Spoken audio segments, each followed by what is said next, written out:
Welcome, Hilary. Great to see you. Great to have you participate in our Leaders Who Care series. Mark, it's lovely to see you. What a wonderful way to wrap up the week. Thank you for having me. No, my pleasure. And I have to say it, my pleasure, And then we'll just go on from there. Would you be kind enough to formally introduce yourself and what you do? Absolutely. So my name is Hilary Black, and I am the founder of the very first medical cannabis organization in Canada, the Compassion Club, in 1997. Fast forward a few decades, and I am the Chief Advocacy Officer of Canopy Growth, which is the largest legal cannabis company in the world. As Chief Advocacy Officer, my mandate includes social purpose, diversity and inclusion, social justice, and patient advocacy. So to me, that's absolutely fascinating, a lot because of what I do and what I care about, and for what's going on in the world right now. We all talk about our why and our purpose, but I like to ask it a different way. Why do you do what you do? Two words: compassion and justice. So the compassion side of my work around cannabis is we know that cannabis can be an incredibly effective medicine for many people suffering with a lot of different kinds of ailments. I have seen now in my life thousands of patients have their lives transformed by having access to medical cannabis and education around it. And that's the compassion piece. The justice piece is cannabis prohibition is deeply rooted in racism. Cannabis prohibition, I believe, is one of, and really the whole war on drugs, is one of the cornerstones of how systemic racism is built into our justice system. So when I was 18, I had these realizations about how I could maybe help make the world a better place by working to free cannabis around the whole world, and really focused on the health issues and focused on the justice side. Yeah, that's amazing, and it's so relatable, so hitting a point in time that's so relevant in so many ways. It's taken decades for leaders in corporate, leaders in government to realize that aligning with social impact in one way or another is not only good for a community, but it's actually good for their business as well. And it's good for attracting talent because really good people want to go work with leaders who care about this type of stuff. You've been involved in all that locally, globally. It's a little bit of a push question because it's asking you about you, but what differentiates you, do you think, as one of the leaders who care? Well, I think it's unusual to have a member of a C-suite that comes from a criminal background. I mean, I am lucky that I haven't ended up with a criminal record, but I was engaged in civil disobedience for almost 20 years. So coming from building a nonprofit organization and actively breaking the law openly every day and really being willing to risk arrest and talking about medical cannabis and cannabis justice long before it was a popular conversation in Canada, I think that it gives me a little bit of differentiation in my current workplace. And no, I also didn't come into working with Canopy with any corporate experience. I didn't have any experience working in the business world. I didn't have any experience working in a hierarchy. I had worked in a very left-wing, consensus-based, civilly disobedient medical cannabis organization. We also built an incredible wellness center where we use the profits of the cannabis distribution to provide access to all kinds of other healthcare services. So we kind of joke that it was like from the courtroom to the boardroom. And, I think as our corporate worlds evolve, I think we'll see the value more and more of bringing lived experience into positions of power in companies. I work with people who can teach me about how to speak corporate finance and can teach me about the filings and can teach me, the things that they have learned in their business school and in their backgrounds. And in turn, I get to share my insights and my experience. And together, I think we make some pretty high quality decisions. See, I'm so great to hear that. Well, two things I wanted to ask is, did you ever get the question early on, do your parents know what you're doing? It was challenging for my parents in the beginning, also because I built the Compassion Club instead of going to university. And I was a good student, and I had taken a year off to decide if I was going into law or medicine, which in itself speaks to my privilege. If you graduate from high school and you're trying to decide if you're going into law or medicine, this is like, you know, a privileged place to be starting from. So I think they were kind of waiting for me to get over it and get back to school and kind of get my life back on track. And that was only in the very beginning, you know, as the Compassion Club really created traction and started having meaningful conversations with government at all levels and working with hundreds and hundreds and then thousands and thousands of, you know, people living with critical and chronically, people who are critically and chronically ill, palliative patients. And the media started really warming up. You know, as a Canadian, you will know how much we love and respect David Suzuki and the nature of things. So David Suzuki and the Nature of Things did a piece on medical cannabis and on my Compassion Club in the very, I think it was like 1999 maybe. And that was a real turning point for the country, but also for my parents. It's interesting you mentioned David because a good friend of mine is John Ruffalo. I don't know if you know him. Mm-mm. He's the founder of Omer's Ventures, who's left. He was a Deloitte partner, very involved in innovation and whatnot. And he's worked very closely with David, has been an influencer in him. Definitely would be a good introduction for you. I would love that. Thank you.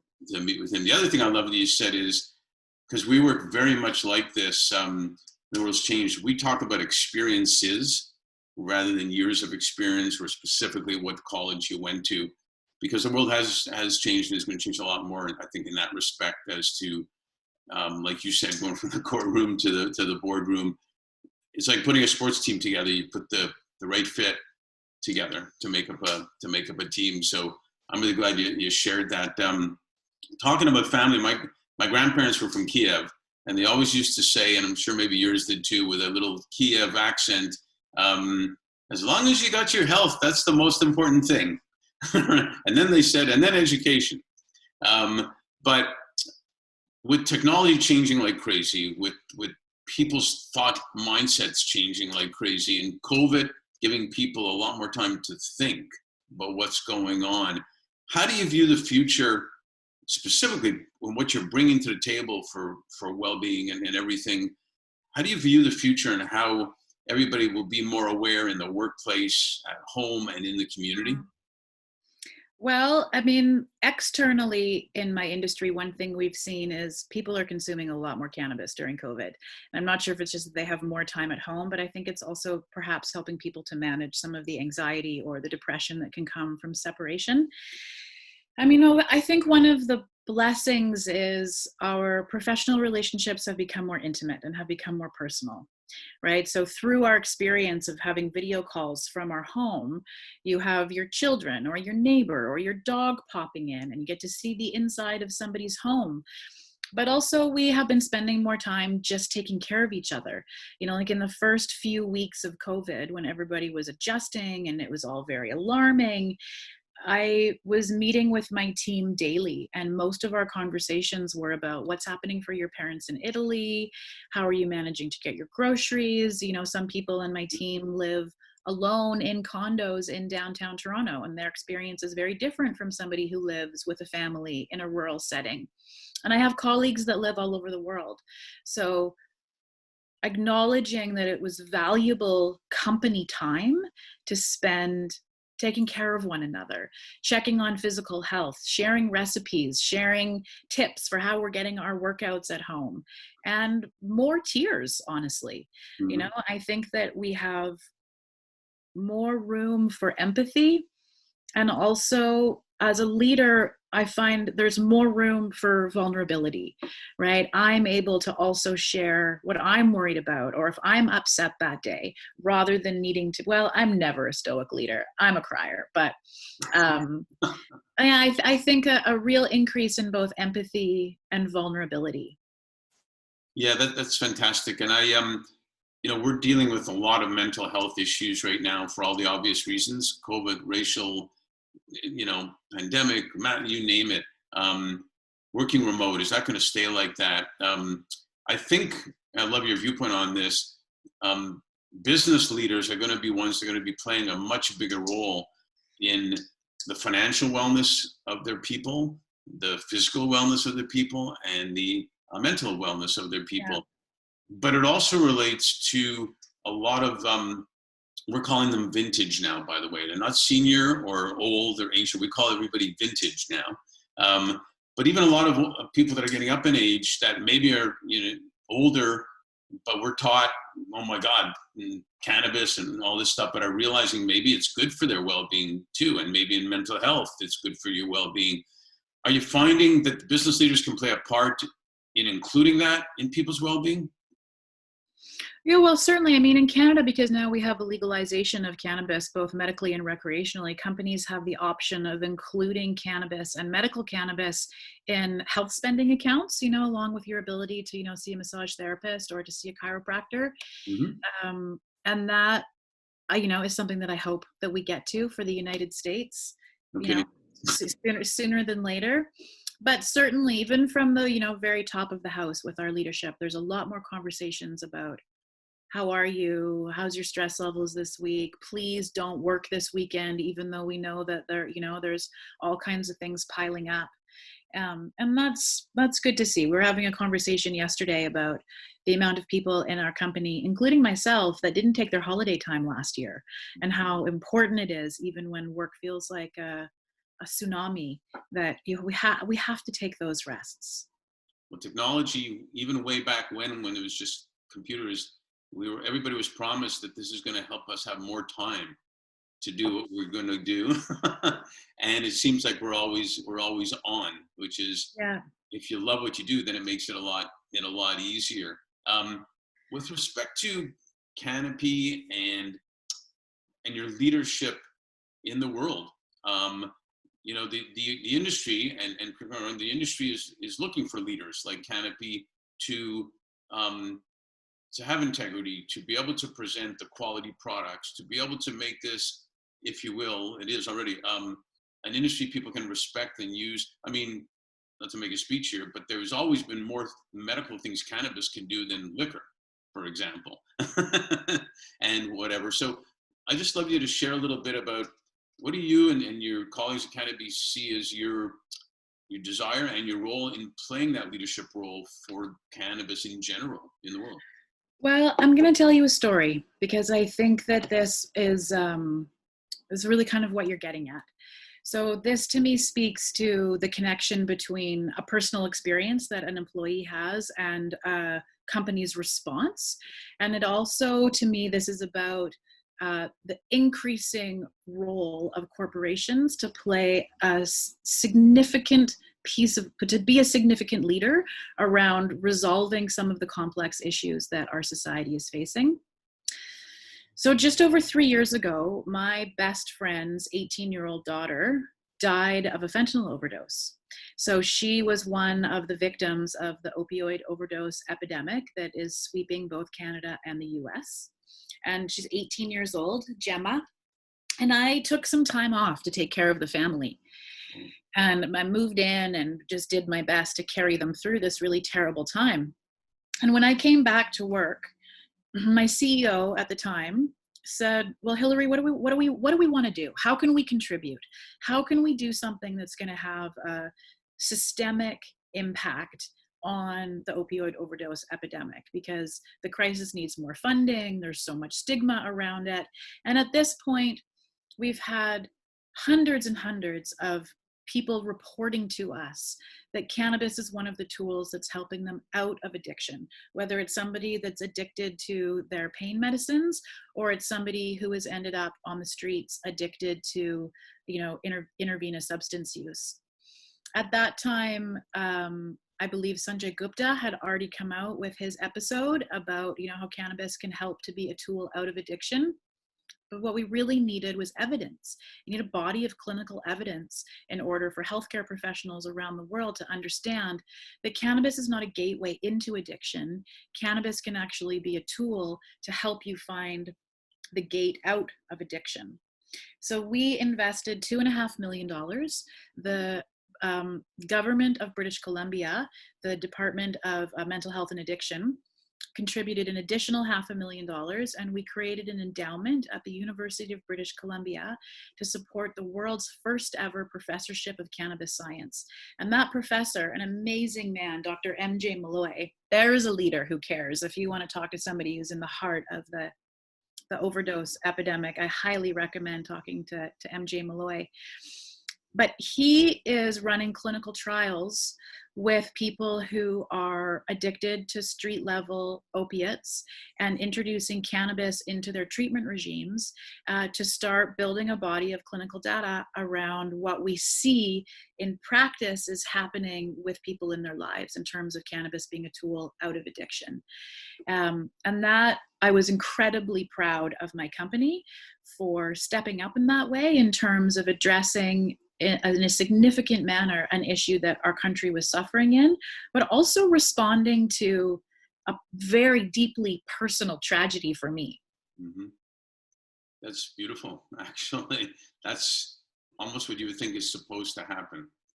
And but the steps were taken. Sometimes the steps aren't taken to happen. So I really appreciate you sharing that. And there's just so much opportunity, I think, for corporate leaders who care to do something like that. So if you could make one dramatic change, another unfair question maybe, if you could make one dramatic change right now that you were granted to make, what would it be? Like from a corporate perspective, I think that we're moving more and more towards metrics other than our financials being key things for us to need to report on, right? So, we have ESG where there is, a metric that companies can report on their environmental and social and governance. But I really would like to see that escalate. I'd like to see it really to become a requirement for companies to report on their diversity and inclusion and to report on their social purpose investments. And this to not just become something that companies do because they choose to, but more and more, I'd like to see it built into how we actually value publicly traded companies. Yeah, it's interesting you say that because I had one executive tell me that, I really do care, he tells me, and the problem is I'm constantly worrying about my quarterly financial results the minute I'm finished the last quarterly financial results and the shareholders and everything. And he said, I know that's no excuse, but I just end up telling somebody, just give a $10,000 donation. And he doesn't want to do that. And so I think we're heading towards there, and I will tell you, in our experience, talent, being able to attract talent may be the thing that keeps doing that, because people want to go join companies that are doing stuff like that and revealing it. So that's a good dramatic change. I'll sign that petition any day. So last question on this. I'm a graduate, didn't have my graduation, couldn't get my girlfriend to the prom, really ticked off. About to go have some cannabis because I'm ticked off. And I don't know what to do. So when I come up to you and said, oh, that's happening, what now? What next? Well, what's next for the next generation in an environment of COVID is a complex question that I don't actually have a very clear answer for. But I think that it's a time when our values are more and more important. And I think that as young people are choosing a career path and looking at companies that perhaps they want to work with, not just looking at what's the economic benefit going to be for me, but is this a company who cares? Does this company have a track record of doing good in the world? Is this going to be an environment where I can use my voice and be heard and be able to implement change inside the company that's going to affect the world? Well, I think you just finalized that you are one of the leaders who care from way back when even. So it's been a delight to speak with you. It's been lovely, I've been wanting to say that. You know what? I'd love to add one thought to that. If I was sharing advice for kind of the next generation, is I think it's really incredibly important to know your history, to understand the history of the civil rights movement, to understand the history of Pride and LGBTQ, to understand the history of the Black Lives Matter movement, and to really be informed in order to be a passionate and unwavering ally, and to recognize what privilege is, to understand your own privilege and be able to use those privileges, being willing to risk things in your life in order to address injustices and to stick to your values. Well said. And you know what? You're probably going to have a much more fulfilling life beyond what you think you could have had for doing that. Thank you. It was absolutely my pleasure. Thank you so much for the chat, Mark. I hope we can do it again sometime.